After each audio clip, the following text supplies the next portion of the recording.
যৌন রোগ, যৌন সমস্যার জন্য মনোরোগ বিশেষজ্ঞের কাছে কেন, বা মনোরোগ বিশেষজ্ঞের ভূমিকাটা কি, এই বিষয়টা একটু সবার কাছে পরিষ্কার হওয়া দরকার।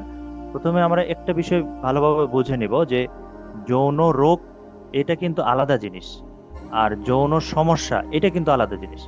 যদি আমি ইংরেজিতে বলি যে যৌন রোগটা হচ্ছে ভেনেরিয়াল ডিজিজ আমাদের মেডিকেলের ভাষায়, হ্যাঁ, যেটা সাধারণত চর্ম এবং যৌন রোগ বিশেষজ্ঞ আলাদা একজন ডক্টর আছেন, উনি এটা ডিল করেন, ডার্মাটোলজিস্ট এবং ভেনেরিয়াল ডিজিজ স্পেশালিস্ট। ভেনেরিয়াল ডিজিজের দু একটা উদাহরণ দিলে আপনারা বুঝতে পারবেন, যেমন ধরেন এইডস, তারপরে গনোরিয়া, সিফিলিস, এগুলো হচ্ছে ভেনেরিয়াল ডিজিজ, অর্থাৎ ইনফেকশাস ডিজিজ। একজনের কাছ থেকে আরেকজনের মাধ্যমে ইনফেকশন পার হয় এবং পেশেন্ট এফেক্টেড হয়, এটা ইনফেকশাস ডিজিজ। কিন্তু সেক্সুয়াল ডিসফাংশন বা সেক্সুয়াল ডিসঅর্ডার, বা যেটা মিনহাজ বলতেছিল সাইকোসেক্সুয়াল ডিসঅর্ডার, যেটা এটা কিন্তু বেসিক্যালি যৌন সমস্যা।